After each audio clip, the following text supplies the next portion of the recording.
굿모닝 인포맥스 다음 순서로 이어가 보겠습니다. 반가운 얼굴 모셔볼까요? 김준송 대표님 나와 계십니다. 안녕하세요. 안녕하세요. 네, 오랜만에 뵙습니다. 네, 반갑습니다. 오랜만입니다. 예. 잘 지내시죠?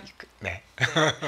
근데 시작이 좀 어지럽네요. 네. 항상 뭐 이슈 없는 적은 없지만 네. 관세 얘기로 예. 온통 도배가 돼서 사실 오늘 김준송 대표님과는 뭐 뒤에 외환 얘기도 좀 해볼 테지만 저희가 오늘 진짜 관세, 트럼프 대통령의 목표, 목적이 무엇인가 예. 가지고도 앞서서 좀 얘기를 예. 해봤거든요. 김준송 대표님의 의견도 좀 듣고 싶네요. 어떻게 예, 제가 보세요? 오면서 그 김한지 박사님 네. 말씀 잘 들었고요. 아, 정말 보셨어요? 네. 예, 뭐 다 맞는 말씀이고 정리 워낙 잘 해주셨지만 좀 부연한다 할 거 아니면 좀 다르게 포장을 네. 해서 해보면 글쎄요, 뭐 트럼프가 관세를 통해서 뭐를 하고자 하는 것인지 생각을 해보려면 트럼프가 처음부터 얘기한 게 미국 우선주의잖아요. 그렇죠. 난 다른 나라 모르겠고 우리나라 국민들 잘 살아야 되겠다 그런 얘기 한 거고 정책적으로는 무역과 이민 그 얘기를 시작한 거고 실제로 들어와서는 관세와 감세 지금 이렇게 얘기하고 있는 거잖아요. 근데 말씀해 주셨지만 지금 관세가 시장의 모든 다른 요인을 압도하고 있습니다. 네. 다른 뉴스 아무리 나와봐야 소용없어요. 어제 뭐 GDP 얘기도 나왔지만 뭐 힘을 못 쓰잖아요.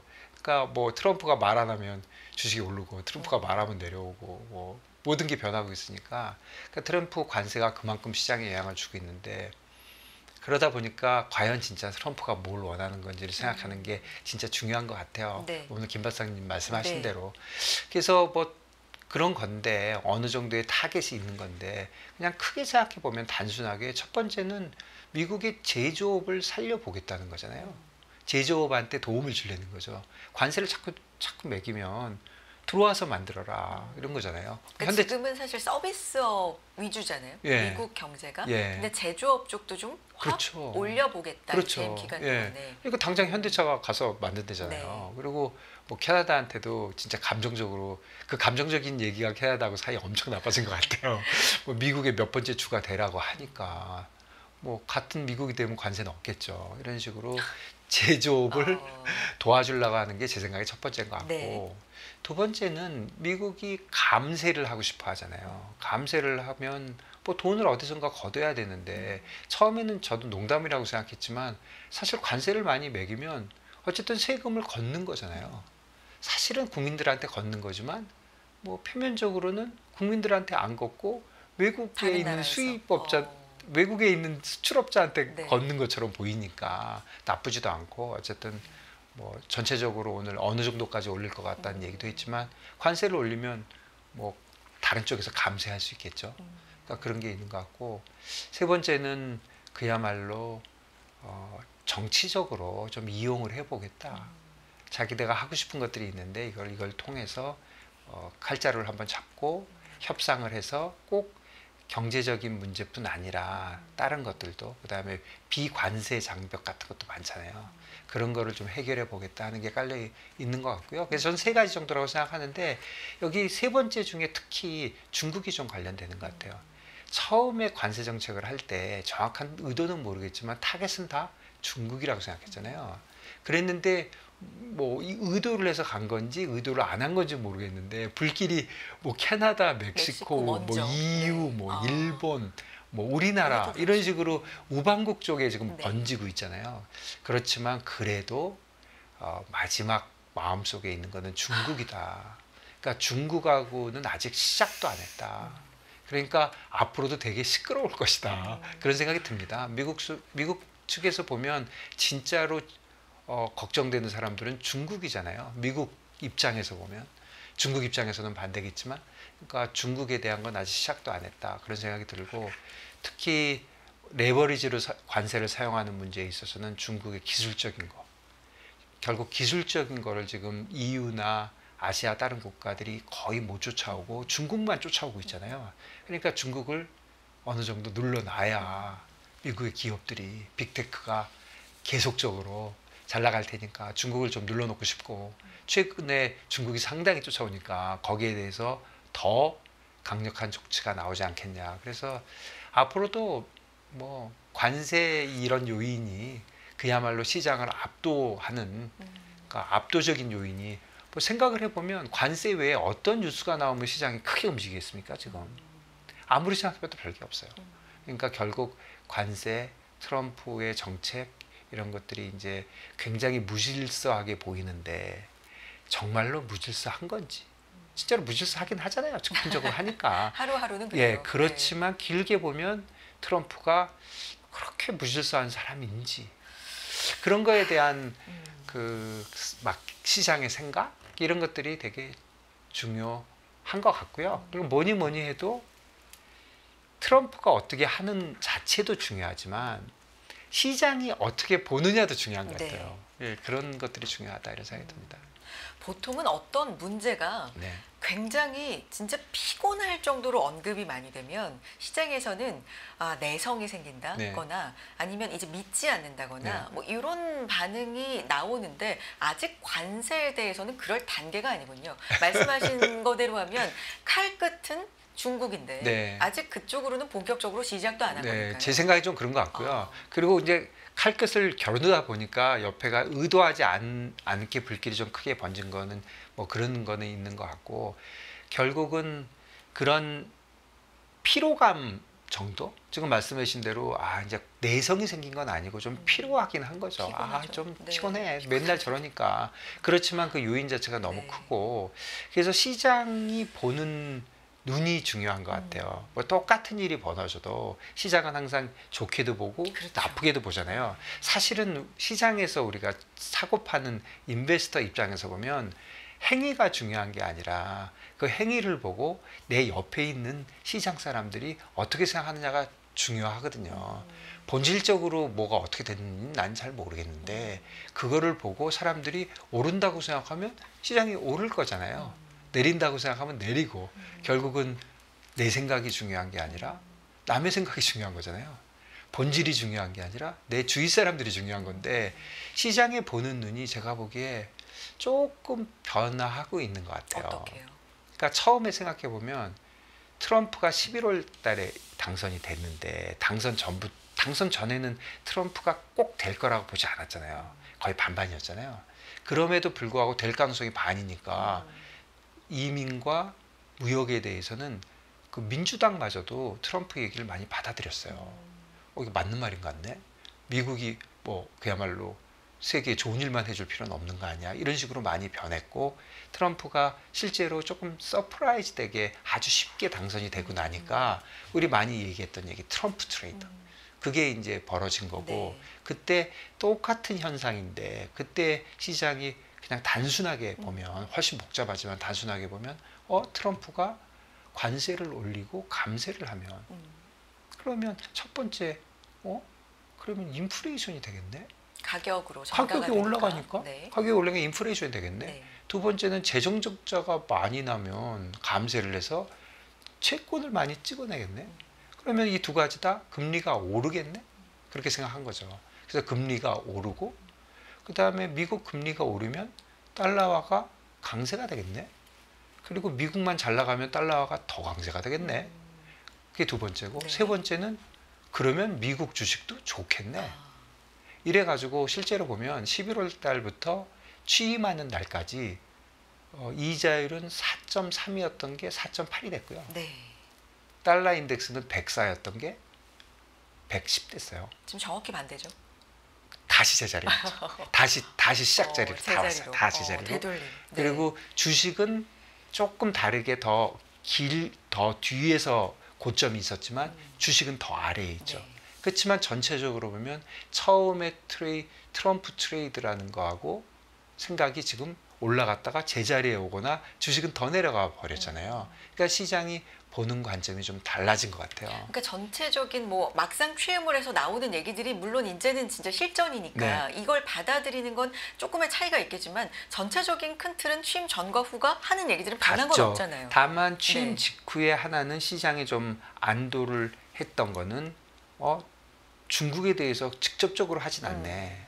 그게 조금 안도를 했었는데 뭐 그것도 이제 너무 정신이 없게 되니까 결국은 큰 그림으로 보면 처음엔 트럼프 트레이드라는 걸 해서 제가 엄청 단순화를 해보면 트럼프 트레이드는 트럼프 정책이 저런 식으로 가면 뭐 나름대로 일관성은 있는 거거든요, 사실. 그러면 금리가 오르고 미국 금리가 오르고 미국 금리가 오니까 다른 나라 금리도 좀 오를 가능성이 있고 어쨌든 뭐 미국 금리가 오르고, 두 번째는 달러화가 강세가 되고 주식은 오를 것이다. 이렇게 했던 게 지금 하나씩 보면 주식은 안 오르고 있죠. 네. 미국 주식은, 특히 미국 주식은 안 오르고 있어요. 유럽도 오르고 딴 데도 오르는데 미국은 안 오르고 있어요.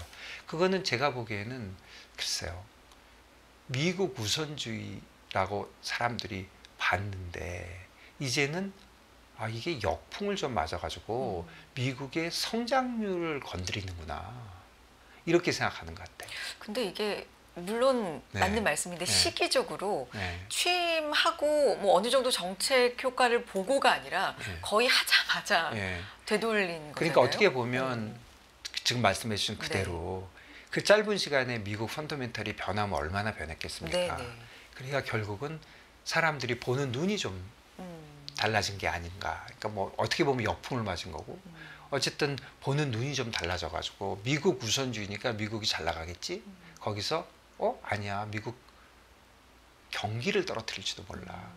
경기 침체가 올지도 몰라.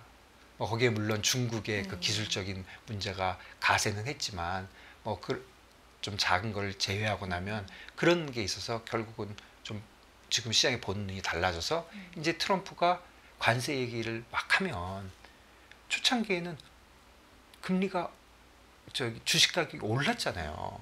미국이 잘 될 것 같으니까 이제 관세에 대해서 세게 얘기하면 내려오잖아요. 그러니까 뭔가 바뀌었고요. 그 다음에 금리도 보면 처음엔 트럼프가 뭔가 관세에 대해서 이제 세게 하는 쪽으로 얘기해 볼게요. 반대쪽은 항상 반대니까 트럼프가 관세 얘기를 세게 하면 금리가 오르겠네 했는데 요즘은 뭐라 그래요? 관세 세게 가니까 주식 가격이 떨어지니까 주식이 떨어지니까 사람들이 채권을 사겠네. 채권 가격이 오르니까. 예. 그러니까 채권을 사겠네. 그러니까 채권을 가격이 오르니까 금리 내려오는 거잖아요. 아까 올라간다고 그랬는데. 그러니까 요즘은 트럼프가 시끄럽게 하면 금리가 내려와요. 예전에 올라갔는데. 그러니까 사람들이 보는 포커스가 인플레이션에서 이제 주식에 대한 걱정으로 좀 바뀐 것 같고, 물론 여기에는 아까 주식에는 중국의 기술주 문제가 있었지만 여기에는 베센트 효과가 좀 있었습니다. 베센트가 금리가 너무 10년짜리 금리가 폭등은 내가 안 하게 해줄게. 내가 수급을 조절해 줄게. 뭐 그게 효과가 있었다고 하지만 그 정도로 이렇게 변할 것 같지는 않으니까 어쨌든 변했고요. 그 다음에 마지막에 환율을 보면 환율은 좀 헷갈려요. 환율은 두 가지가 다 있는 것 같아요. 하나는 전에는 그냥 단순하게 미국 우선주의와 그다음에 이자율이 오르는 것만 봤는데 이제는 생각해 보니까 그런데 주식이 나빠지면 리스크 오프가 되는 거 아니야? 그러면 미국 달러는 강세가 되겠네. 그러니까 뭐 이후에 어쨌든 간에 답은 같잖아요. 트럼프가 관세에 대해서 많이 얘기하면 전에도 올랐고 지금도 오르는 것 같이 보이지만 또 한 가지 현상은 근데 트럼프가 저렇게 많이 하니까 미국에 있는 자금들이 해외로 움직일 것 같아. 그런 걱정을 하고 있고 그건 사실 현상인 것 같아요. 네. 요즘 미국 자금이 조금 빠져나가고 있거든요. 그런 것도 있고 또 하나 보면은 그게 얼마나 나가는지 사실 알기 굉장히 어렵거든요. 뭐 ETF 같은 게 조금 나간다 이런 게 좀 있고 근데 알기 좀 어렵고 또 한 가지 현상 중에 하나는 조금 다르게 볼 수도 있지만 그 선물 시장 있잖아요. 그 S&P 선물 그거는 진짜 거래량이 엄청난 그 선물 시장인데 미국의 주식 시장에 뭐 훨씬 많은 금액의 세계에서 거래가 제일 많이 되는 단일 종목이라고 봐야 되거든요. 이미니 이런 거, 뭐 ES 뭐 이런 거 그런 거에 비드 오파에 깔려 있는 이 볼륨이나 이게 엄청 줄었어요. 거의 레코드 로래요. 그러니까 결국은 선물 시장도 리퀴드하지 않는 거죠. 리퀴드하는 뜻은 무슨 뜻이냐면 시장이 리퀴드하다고 얘기할 때는 내가 사거나 팔을 때 얼마나 쉬운지 내가 사거나 팔 때 시장 가격에 영향을 주지 않고 얼마나 쉽게 거래할 수 있는지가 리퀴디티라고 그러거든요. 네. 그 리퀴디티가 나빠질 거예요. 그렇다면 뭐 여러 가지 해석을 할 수 있지만 미국 시장에 대한 관심이 좀 떨어졌구나. 실제로 지금 미국 주식 현물 시장도 매일매일 좀 보면 최근에 20일 평균 거래량을 거의 하회하고 있어요. 한 7-80% 수준이거든요. 그래서 조금만 움직여도 이게 가격 변동성이 좀 엄청나더라고요. 그래서 리퀴디티가 떨어진다는 건 크게 두 가지 의미가 있는데 이제 조금만 움직여도 난리가 나겠군. 특히 요즘 뭐 알고리즘 AI가 많은데 알고리즘은 뭐 올라가면 더 사는 뭐 그런 경향이 있는 거거든요. 그러니까 시장이 더 볼로타일해지겠군. 그런 쪽도 있는데 사실 그런 면에서 빅스가 그렇게 많이 올라간 건 아니거든요. 그러니까 그런 면도 있지만 또 한 가지 측면은 뭐냐면 이게 관심도가 좀 떨어지는군. 돈이 빠져나가는군. 네네. 사람들이 바빠졌군. 다른 쪽에서도. 그렇다면은 결국은 미국에 뭔가 모르게 자금이 나가는 거거든요. 거래량이 늘어나고 선물 거래가 활성화되고 이렇게 좋은 거예요. 그게 시장이 주식 가격을 보면 올라가는 거예요. 예전에 코스피 뭐 옵션 선물이 세계에서 2등도 하고 1등도 했어요. 네. 그때 우리나라 주식 올랐어요. 뭔가 한국에 대해서 사람들이 많이 보고 관심이 많고 주식이 어떻게 됐어? 네네. 주식이 어떻게 됐어? 이렇게 오르는 아. 거고 비트코인은 어떻게 됐어? 막 난리가 나면 오르지 사람들이 조용하면 뚝 떨어져요. 그런 것처럼 부동산도 그렇고 부동산 막 난리가 나면 오르고 부동산에 대해서 사람이 관심이 없어 떨어져요. 그런 것처럼 미국에서 뭔가 나가고 있는 느낌이 있잖아요. 이거는 트럼프 트레이드하고 반대죠. 말씀해주신 거래량하고도 그게 좀 지표로 작용할 그러면 수 있고요. 트럼프가 말을 많이 하고 관세에 대해서 강하게 얘기할 때 달러가 강세가 됐는데 이제는 약세가 될 요인도 생긴 거예요. 그래서 달러와 쪽은 환율 쪽은 좀 헷갈리고 금리하고 주식은 뭐 막말로 완전 반대가 됐잖아요. 그러니까 시장이 보는 게 트럼프가 예를 들어서 자동차의 25%를 때리겠다 하고 딱 말하고 나서 10초, 1분 동안의 시장의 움직임을 보면 전에는 올라갔는데 이제 내려와요. 그러니까 시장에 보는 눈이 좀 바뀌었다. 그 이유는 잘 모르겠지만 사람이 바뀌는 걸 어찌 알겠습니까? 그런데 잘 모르겠지만 이게 피로감이 좀 생긴 거 아닌가? 좀 그런 생각이 좀 듭니다. 사람도 피곤하면 조금 쉬어야 되듯이 그래서 거래량 자체도 좀 쉬고 있다. 그래서 시장이 앞으로 뭐에 더 집중을 할런지 사람들은 어디를 더 쳐다볼런지가 항상 중요하거든요. 팩트는 같으나 보는 눈이 그냥 제 생각에는 이게 뭔가 좀 바뀌고 있구나. 저는 그냥 단순하게 11월 달 초에는 11월에는 트럼프가 관세 얘기 세게 하면 오르고 올랐어요. 지금은 내리고 가만히 있어요. 완전히. 잘 모르겠어요. 어디 갈지. 그러니까 이거는 분명히 시장의 심리가 바뀌었든 뭐가 바뀌었든 시장이 받아들이는 게 달라졌다. 그게 무슨 뜻인지는 잘 모르겠는데 현상은 달라졌고 여러분들도 뭐 예를 들어 투자가분들도 그 쇼텀 트레이딩 하는 사람들은 분명히 느끼고 있을 거예요. 이거 나오면 무조건 내려가고 이거 나오면 올라가는데 순간적으로 하는 거니까 아마 제가 보기에 AI 알고리즘도 바꿔야 될지 몰라요. 그러니까 그런 식으로 뭔가 좀 시장이 변했다. 그런 생각이 듭니다. 그 환율 헷갈린다라는 부분 언급을 해주셨는데 약간 추세적으로 보면 달러는 그래서 되돌리면서 이제 약세. 그러면 사실 상대적으로는 우리 원화는 강세. 그런데 지금 그것도 아니잖아요. 요거는 국내적인 영향이 좀 있는 건가요? 글로벌 달러를 보면은 말씀드린 대로 11월 초에 트럼프가 당선될지 안 될지 헷갈릴 때가 104였는데 지금 딱 104예요. 달러엔도 150이었는 게 딱 150이에요. 149가 150대 뜬가 뭐 그 정도예요. 달러엔도 가만히 있고 그러니까 모든 것이 지금 그냥 제자리예요. 그리고 전체적인 분위기는 올라갔다 뭔가 사람이 올라갔다 내려오면 어떻게 됩니까? 추세는 좀 내려가는 쪽이죠. 그래서 달러는 전체적으로 약세라고 보는 게 뭐 맞는 거는 같아요. 글로벌리. 물론 104에서 뭐 테크니컬한 레벨에 있으니까 돌았을 거다 이렇게 생각할 수도 있지만 그 전에 생각해 보면 100에서 107 레인지였어요. 100에서 107 레인지 굉장히 오래 있었거든요.